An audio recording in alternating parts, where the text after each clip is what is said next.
பெஞ்சல் புயல் இன்று இரவு கரையை கடக்க உள்ள நிலையில் சென்னையில் பல பகுதிகளில் காற்றுடன் கனமழை பெய்து வருகிறது. சென்னை கோபாலபுரத்தில் கொட்டிய கனமழையால் பல பகுதிகளில் வெள்ள நீர் சூழ தொடங்கியது. கூடுதல் விவரங்களை செய்தியாளர் சுதாகர் வழங்க கேட்கலாம். சுதாகர், வணக்கம். இது குறித்தான விவரங்கள் பதிவு செய்யலாம். வணக்கம். வங்கக்கடலில் உருவாகியுள்ள காற்றழுத்த தாழ்வு பகுதி தற்பொழுது புயலாக வலுப்பெற்றுள்ளது. குறிப்பாக இன்று காலையில் தொடங்கிய மழை என்பது தற்பொழுது வரை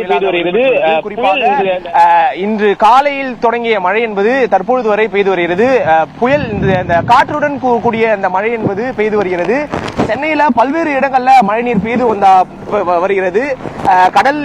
கடலிலும் அந்த காற்று அதிக அளவில் சீற்றுடன் காணப்படுகிறது. மெரினா முதல் பட்டினம்பாக்கம் கடற்கரை வரையிலும் இந்த கடல் நீர் சீற்றத்துடன் காணப்படுகிறது. இந்த பெஞ்சல் புயல் தற்பொழுது வங்கக்கடலில் சென்னைக்கு தென்கிழக்கே 190 கிலோமீட்டர் தொலைவிலும் புதுச்சேரிக்கு 180 கிலோமீட்டர் தொலைவிலும் மையம் கொண்டுள்ளது. புதுச்சேரிக்கு அருகே காரைக்கால் மாமல்லபுரம் இன்று மாலை கரையை கடக்கும் என்று எதிர்பார்க்கப்படுகிறது.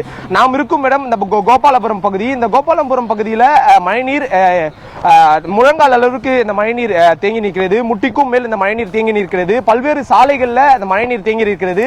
இங்கே இந்த போக்குவரத்து மாற்றமும் ஏற்பட்டுள்ளது. குறிப்பாக இந்த வாகன ஓட்டிகள் அவதிக்குள்ளாகி வருகின்றனர்.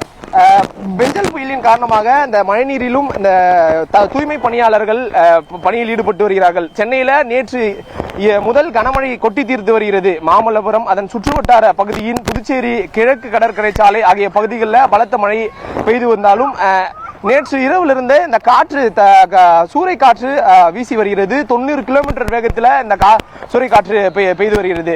கடந்த புயலின் போது மழையின் தாக்கம் அதிக அளவில் இருந்தது. தற்பொழுது காற்றின் தாக்கம் தான் இந்த புயலில் ஏற்பட்டிருக்கிறது.